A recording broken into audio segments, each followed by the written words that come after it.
Halo teman-teman, apakah kalian merasa laporan yayasan kalian sudah benar? Atau apakah sudah sesuai dengan prosedur yang tepat? Jika masih bingung, tenang, kalian dapat menyimak penjelasan berikut ini.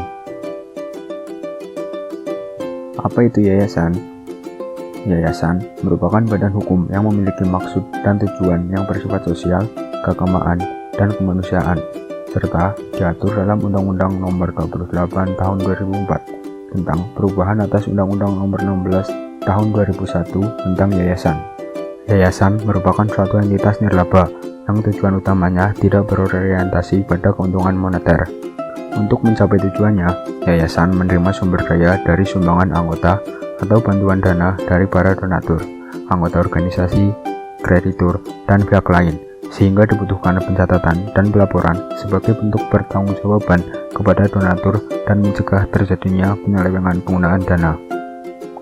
Lalu, apa hubungannya dengan PSAK nomor 45? Dalam mengelola dana yang diterimanya, yayasan nirlaba membutuhkan standar akuntansi yang tepat untuk pedoman melaksanakan pencatatan dan pelaporan, yakni PSAK nomor 45. PSAK nomor 45 adalah pernyataan standar akuntansi keuangan yang khusus untuk menyediakan informasi yang relevan dan memiliki daya banding tinggi guna memenuhi kepentingan para donatur, anggota organisasi, kreditur, dan pihak lain yang menyediakan sumber daya bagi organisasi nirlaba.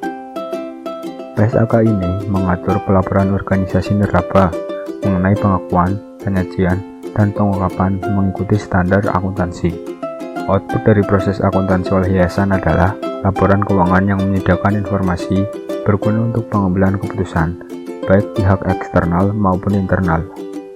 Ada 4 jenis laporan keuangan yayasan berdasarkan PSAK nomor 45. Yang pertama, laporan posisi keuangan atau neraca pada akhir periode pelaporan. Laporan posisi keuangan merupakan laporan keuangan yang memberikan gambaran mengenai kinerja keuangan, bertujuan untuk menyediakan informasi mengenai aset, liabilitas, serta aset neto, dan informasi mengenai hubungan di antara unsur tersebut pada waktu tertentu. Informasi pada neraca ini dapat membantu para donatur, pengurus yayasan, kreditur, dan pihak lain untuk menilai kemampuan yayasan dalam menyediakan jasa secara kontinu, serta menunjukkan tingkat likuiditas dan fleksibilitas keuangan yayasan. Kedua, laporan aktivitas untuk suatu periode pelaporan. Laporan aktivitas bertujuan untuk menyediakan informasi mengenai pengaruh setiap transaksi keuangan yang terjadi dalam satu periode akuntansi terhadap saldo dan sifat aktiva bersih. Selain itu, laporan ini juga berguna untuk menganalisis hubungan antar transaksi dan perencanaan penggunaan sumber daya untuk kegiatan operasional yayasan di masa depan. Dengan begitu, laporan ini dapat membantu para pengguna laporan keuangan yayasan dalam mengevaluasi kinerja yayasan dan bagaimana pertanggungjawabannya. Ketiga, laporan arus kas untuk suatu periode pelaporan. Laporan arus kas yayasan disusun dengan tujuan untuk menyajikan informasi mengenai penerimaan dan pengeluaran kas dalam suatu periode akuntansi. Laporan arus kas disajikan sesuai dengan PSAK nomor 2, yang mana diklasifikasikan menjadi aktivitas operasi, investasi, dan pendanaan. Keempat, catatan atas laporan keuangan. Catatan atas laporan keuangan bertujuan untuk memudahkan pengguna dalam memahami laporan keuangan, sehingga berguna dalam meningkatkan transparansi laporan keuangan dan penyediaan pemahaman yang lebih baik atas informasi keuangan yayasan. Agar keputusan yang diambil oleh berbagai pihak tepat, laporan keuangan yang disusun harus terjamin keandalannya, sehingga diperlukan edukasi dalam penyusunan laporan keuangan. Juga untuk mencapai transparansi, akuntabilitas, responsibilitas, komparabilitas, serta kesesuaian antara laporan keuangan dengan PSAK nomor 45.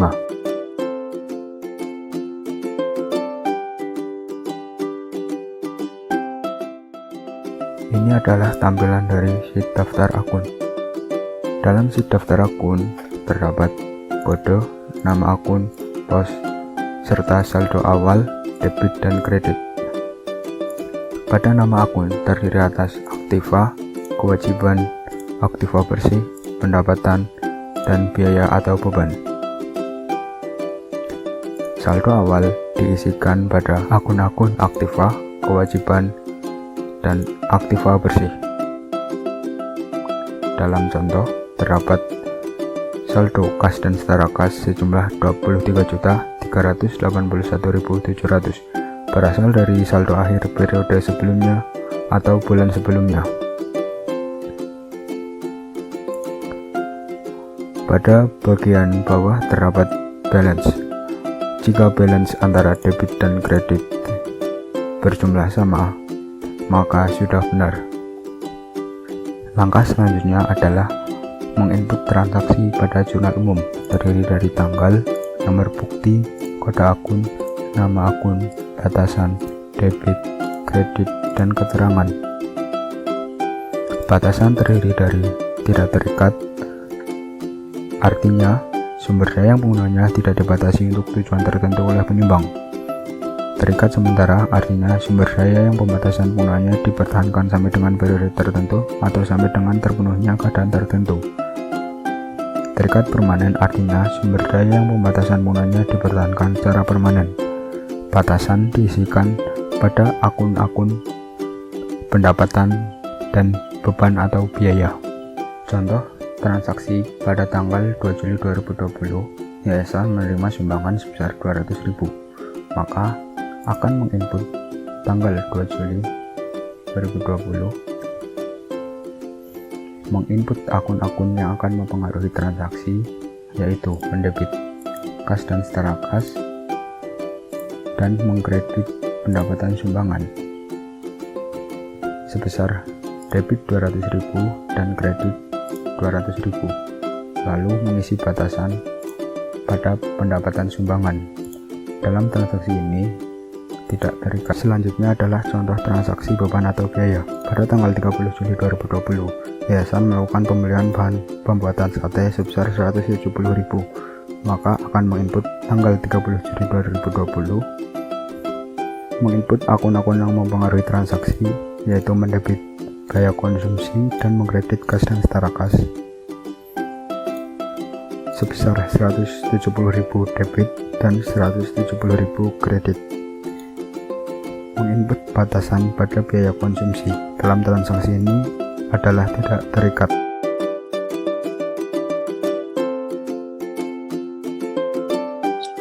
Setelah kita melakukan jurnal umum, selanjutnya kita menyusun laporan keuangan yayasan yang akan dilaporkan pada pihak eksternal. Laporan keuangan yayasan terdiri dari 4 macam. Yang pertama, laporan aktivitas, laporan posisi keuangan, laporan arus kas, dan catatan atas laporan keuangan. Yang pertama, kita akan membahas tentang laporan aktivitas.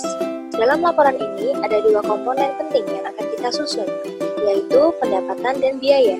Fungsi disusunnya laporan ini untuk mengetahui aktivitas yang dilakukan oleh yayasan pada periode tertentu.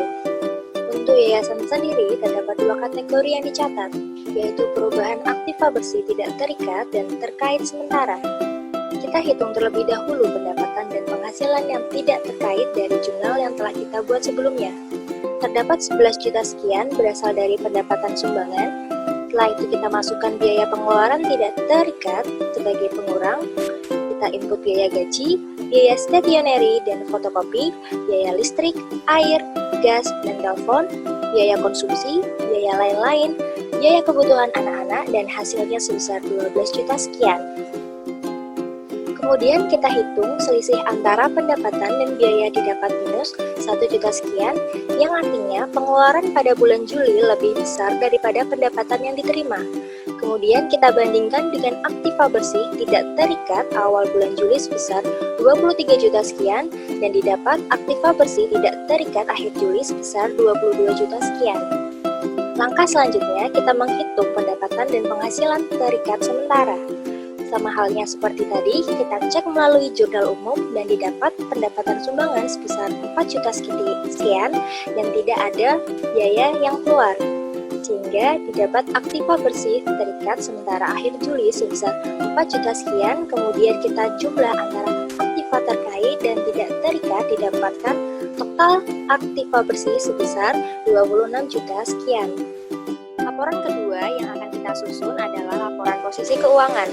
Laporan posisi keuangan yayasan memiliki format laporan seperti laporan posisi keuangan pada umumnya, yaitu aset, kewajiban, dan aset bersih. Pertama yang akan kita sajikan adalah bagian aset. Aset terdiri dari dua bagian, yaitu aset lancar dan aset tetap. Aset lancar adalah aset yang sangat likuid yang dimiliki oleh yayasan, sedangkan aset tetap adalah aset jangka panjang yang dimiliki oleh yayasan. Dari jurnal umum bisa kita catat beberapa jurnal yang berpengaruh terhadap jumlah aset yayasan seperti aset kas lancar terdapat kas dan setara kas sebesar 22 juta sekian, inventaris sebesar 270.000, dan persediaan barang 3 juta sekian, sedangkan aset tetap terdapat peralatan sebesar 500.000, kemudian dijumlah dan menghasilkan total aset 26 juta sekian.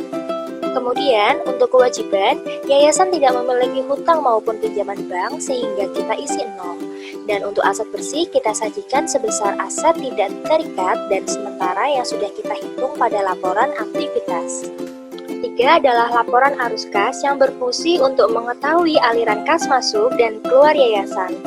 Terdapat 3 komponen utama yang akan kita susun, yaitu aliran kas dari aktivitas operasi, dari aktivitas investasi, dari aktivitas pendanaan. Pada kali ini kita susun secara direct method, diawali dengan menghitung berapa aliran kas yang berasal dari aktivitas operasi. Di sini ada kas dari penyumbang sebesar 16 juta sekian, kemudian dikurang dengan kas yang dibayar kepada supplier, kas yang dibayar kepada karyawan, kas yang dibayar untuk operasional, kas yang dibayar untuk biaya lain-lain, dan menghasilkan kas bersih digunakan dalam aktivitas operasi sebesar 300.000 sekian. Selanjutnya, kita menghitung aliran kas yang berasal dari aktivitas investasi. Di sini hanya terdapat pembelian peralatan sebesar 500.000. Dan kita catat sebagai kas bersih yang digunakan dalam aktivitas investasi.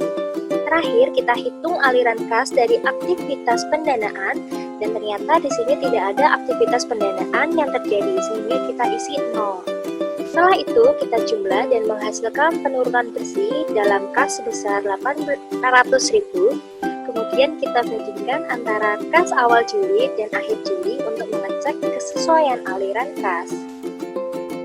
Laporan terakhir yang kita sajikan kepada pihak eksternal adalah CALK. CALK bertujuan untuk memberitahu informasi yang belum ada pada laporan keuangan. Yang pertama, ada penjelasan umum.